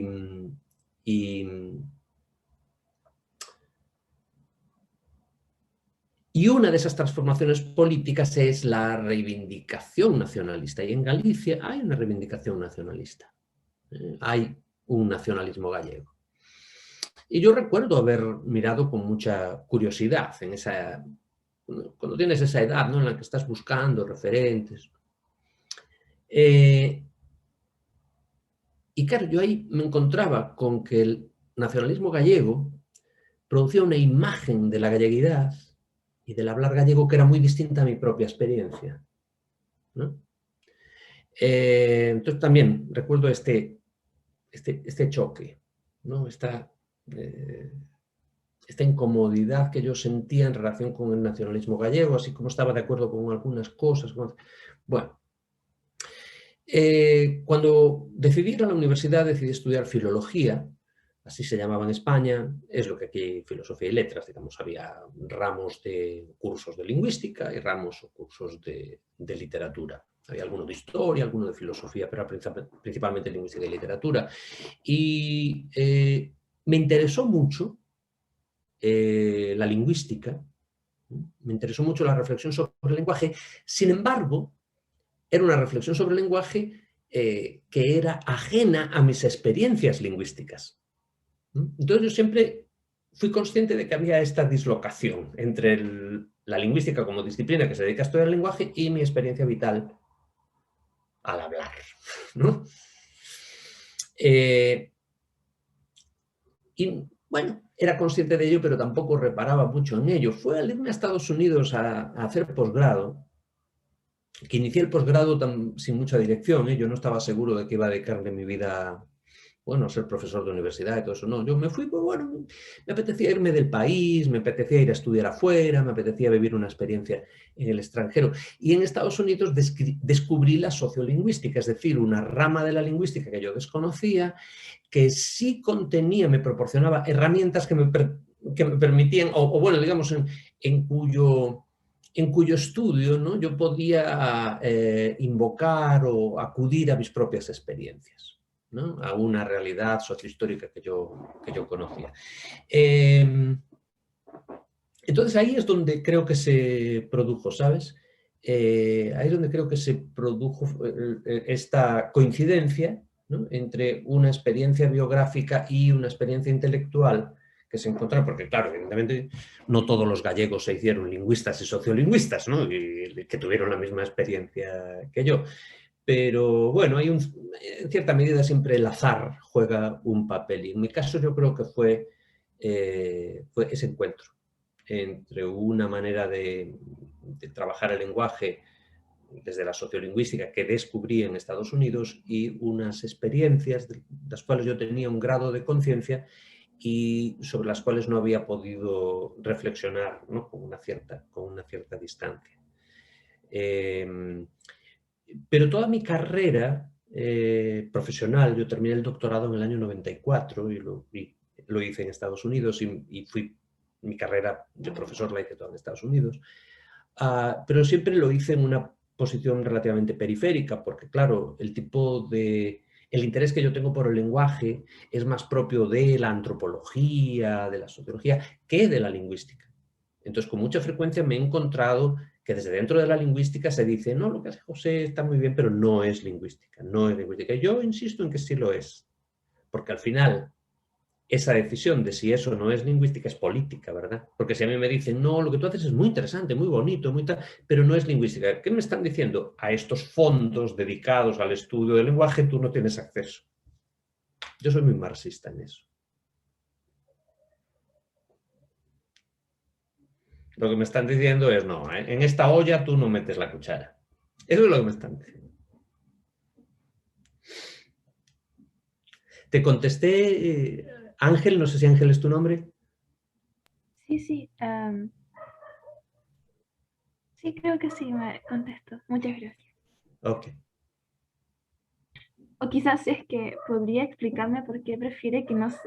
Porque, bueno, personalmente yo digo, hoy quisiera cuando ya ejerza o estar en lo mío, que sería escribir, porque a mí me encantaría escribir, quisiera estar en eso y amar eso. ¿Por qué usted prefiere decir que el amor-odio es algo más sano? Porque creo que a ver,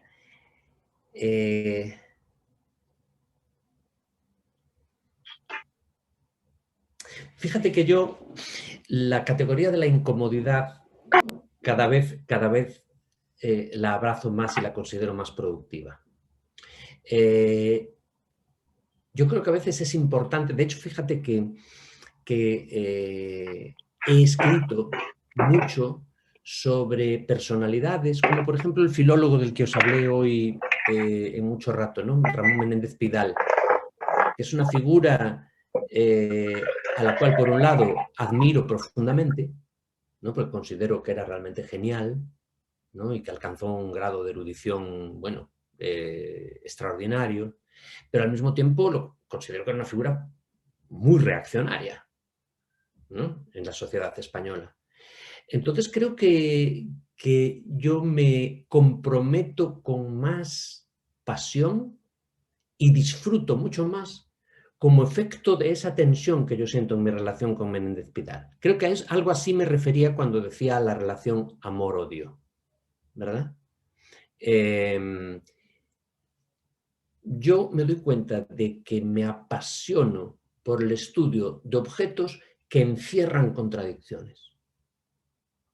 Aquello que es abiertamente malo, malo, malo, malo, o aquello que me encanta, que es maravilloso, maravilloso, maravilloso, bueno, pues lo malo lo dejo de un lado y lo maravilloso lo disfruto. Pero como objeto de reflexión y de estudio, fíjate que prefiero aquello que contiene tensiones internas. A eso me refería con la relación amor-odio. Y es eso lo que a mí me lleva a sentarme horas delante de una mesa y leer y releer y recontraleer y escribir y borrar y volver a escribir y pensar. Es gracias a esa tensión.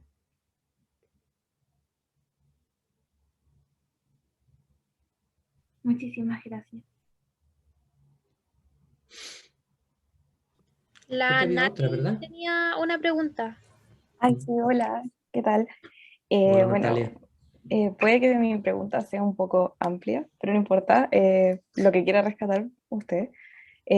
¿Cuáles le parecen algunas de las concepciones o, no sé, visiones que hay dentro de la disciplina de la lingüística que más generan y perpetúan prejuicios?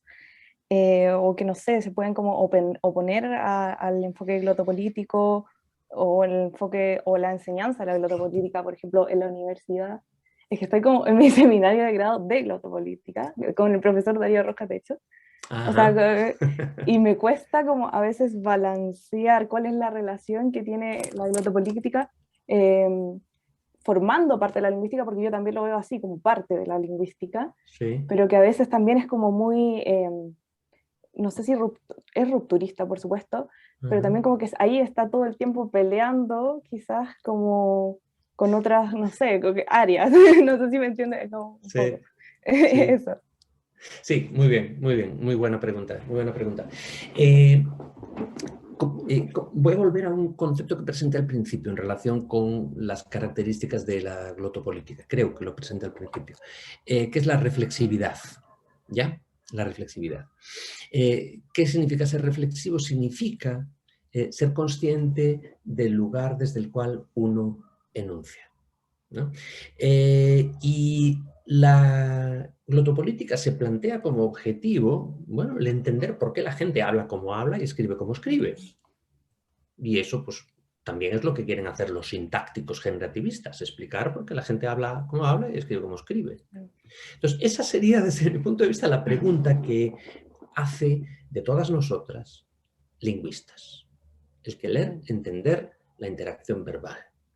¿Ya? Ocurre que hay una escuela que dice que la gente habla como habla y escribe como escribe porque las lenguas son sistemas de comunicación. Las lenguas nos sirven para producir representaciones de una realidad que es externa, ¿verdad? Codificarla y transmitirla intersubjetivamente a otra persona. Entonces yo, por ejemplo, veo cerveza, lo codifico, cerveza, y tú, que compartes ese código conmigo, Natalia, lo descodificas y en tu mente se reproduce la imagen de la cerveza que yo acabo de ver, ¿verdad? Entonces hay toda una rama de la lingüística que es la dominante, que es la absolutamente dominante, que está trabajando en la elaboración de descripciones y teorías del lenguaje basados en esa premisa, que el lenguaje es un sistema de comunicación. Yo, sin embargo, creo que el lenguaje está bien, podemos llamarle sistema de comunicación, no importa, pero es principalmente un mecanismo de interacción. Entonces, para mí la interacción es una función primaria del lenguaje, es decir, que las funciones si voy al lenguaje de los estructuralistas, de Roman Jakobson, por ejemplo, ¿no? La función performativa es más central que la función constativa o representacional del lenguaje. A mí lo que me interesa es lo que le hace a los interlocutores el lenguaje que uno usa. ¿Mm? Bueno, entonces, ¿por qué detectas tú, Natalia, esa relación confrontacional? Porque estas dos visiones del lenguaje son casi inconmensurables. Son casi inconmensurables. Entonces, si los recursos fueran ilimitados, no pasaría nada. ¿Pero qué ocurre? Que los que estudiamos el lenguaje como interacción y quienes estudian el lenguaje como sistema de comunicación, coexistimos en los mismos departamentos y competimos por los mismos recursos. Por eso hace un momento decía yo que soy muy marxista para mis cosas. Y es ahí donde surge la necesidad de que legitimemos nuestra mirada sobre el lenguaje frente a nuestros adversarios dentro de ese campo en el cual competimos por recursos. ¿Tengo yo algo en contra de los sintácticos y las sintácticas? Absolutamente nada, más allá de que se llevan las becas que yo querría llevarme. Porque ellos son científicos y yo no. ¿Te das cuenta? Yo soy un polemista, politiquero, y ellos son científicos. Entonces, ahí es donde yo veo, Natalia, que está ese roce, esa tensión, esa necesidad que tenemos de lanzarnos pullas todo el tiempo, ¿no? Y luego existe una dimensión, o sea, tampoco soy un materialista radical, ¿no? Hay una dimensión del debate que tiene un interés intelectual. Es decir, yo disfruto mucho, yo tengo un colega en Nueva York, ¿no?, que es palestino y que hace semántica formal, ¿no? Y Sam y yo almorzamos juntos y tenemos discusiones de 3 horas en la cafetería de la facultad sobre cuestiones de filosofía del lenguaje y tal y cual, ¿no? Entonces competimos por becas, pero aparte de ser amigos a nivel personal, que no tiene que ver, pero también nos nutrimos el uno del otro y viceversa, ¿no? ¿Di con la respuesta más o menos? Sí, totalmente. Ya. Yo creo que siempre está ahí el cómo no pueden coexistir, pero claro, hay otros factores que influyen en la coexistencia. Exactamente. Muchas gracias por su respuesta.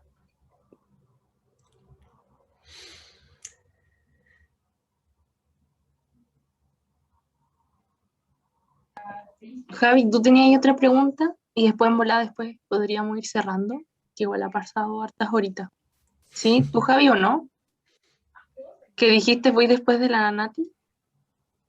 Se me habrá olvidado, no, yo quería avisar que esa, la SCA, quiere hacer una pregunta. Ah,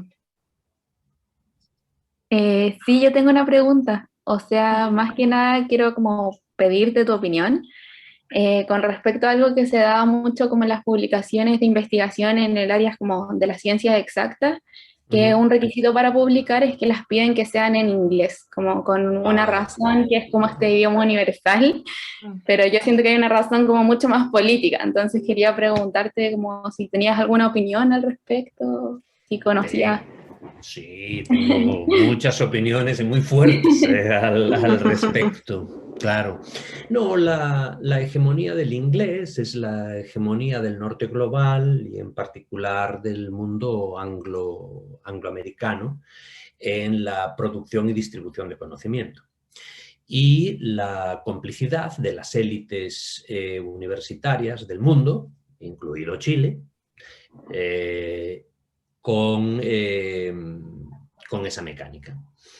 Entonces, eso es lo que es, fundamentalmente, ¿no? Os voy a dar un ejemplito. En las universidades norteamericanas existen estos programas, en general son de máster en estudios latinoamericanos, ¿no? Bueno, el requisito de conocimiento lingüístico es débil. El conocimiento lingüístico ya sea de español, portugués o ambas, ¿no? O podría ser francés, ¿no? Para alguien que se vaya a especializar en Haití, por ejemplo. Son muy débiles. ¿Qué significa esto? ¿Qué consecuencias tiene esto? Bueno, que pueden perfectamente graduarse de esos programas, gringos, gringas, que no manejan bien el español ni el portugués, especialistas en, digamos, Colombia, que no leen un puto artículo que se haya publicado en Colombia sobre el tema X, Y o Z. Lo que ocurre es que como la Universidad Colombiana acepta las reglas del juego del norte global, le exige a sus profesores que publiquen en revistas indexadas y que tengan un índice de impacto no sé qué y que publican en inglés. Pero para que te publiquen esas revistas indexadas, que publican en inglés, tienes que pensar Colombia como la piensan los gringos. Y entonces ahí tienes una colonización del conocimiento, de la producción de conocimiento, a través de una exigencia lingüística. Ahora, quienes de vosotras se vayan a hacer carrera académica, quieran hacer carrera académica, ¿qué os puedo decir? Publicar en inglés en revistas indexadas y no sé qué y no sé cuánto los primeros años de vuestra carrera. ¿Qué es lo que hice yo? Yo siempre traté de publicar todo, en español, en inglés, desde el principio. Pero da igual, lo que os quiero decir es que hay que ser pragmático. Yo tenía un mentor, un viejito gringo maravilloso, que era, y un día me dio un consejo buenísimo. Me dijo, José, déjate joder, publica tu libro en tal sitio, publica 2 o 3 artículos aquí y allá, y luego te echas el cuchillo a los dientes. Y eso es lo que yo aconsejaría que se haga. Quienes quieran hacer carrera académica, porque se puede ser lingüista, se puede pensar crítica, se pueden hacer cosas muy interesantes afuera del mundo académico también. Y el mundo académico, de hecho, es un poco jodido para hacer cosas interesantes. Pero a quien quiera hacer esa carrera, yo le diría, no, primero, entiende cuáles son las reglas del juego. Relación amor-odio. Y una vez que te hayas establecido ahí, te echas el cuchillo a los dientes y tratas de perturbar ese espacio académico desde adentro, que se lo puede perturbar desde adentro y desde afuera. Así que eso es lo que pienso del inglés. Yo soy fundador y cofundador y coeditor de la revista Anuario de Glotopolítica. Los 2 artículos míos que os mandé, los 2 ensayitos míos que os mandé están publicados en esa revista. Y bueno, nuestra posición editorial es claramente hostil al modelo dominante, es decir, no publicar, o sea, podemos publicar en inglés, no lo hemos hecho, pero ni abstracts en inglés ni nada, revistas en español Y en portugués. Hay un poquito, pero bueno, algunas cositas hay en portugués. No hacemos tampoco, no queremos que nos indexe nadie. No queremos ni que se nos acerque una agencia de indexación. Índice de impacto, no queremos que nadie diga cuál es nuestro índice de impacto, no nos interesa el índice de impacto. Pero claro, eso lo podemos hacer porque somos catedráticos de universidad y no nos vamos a quedar sin trabajo por hacerlo. Eso hay que entender siempre desde dónde enuncia uno. Es decir, que yo no estoy emitiendo un juicio sobre quien no haga lo que yo hago, porque yo tengo una posición privilegiada para hacer ciertas cosas.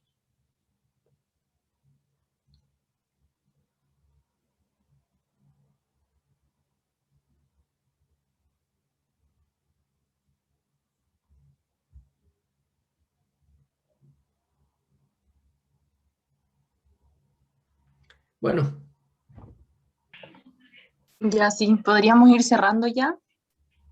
La Vale, no sé si como Pía ya quiere finalizar el taller. Bueno, yo solo quería darle muchas gracias. Estuvimos planeando mucho tiempo esto de poder traerlo porque era una idea muy bacán. Eso, pues, queda invitado para lo que quiera en verdad. Muy Cualquier bien, bueno, cosa que quiera hablar, puede venir. Bueno, muchas gracias. Te puedes arrepentir de esas palabras, pero no. Oye, cuidado.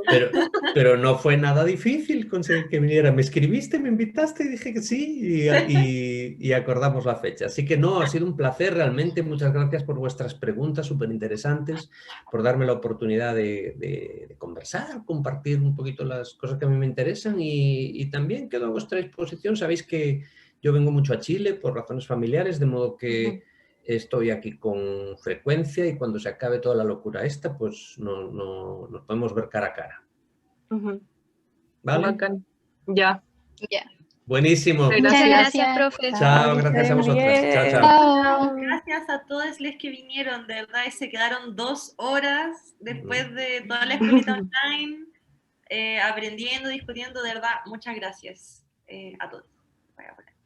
Chao.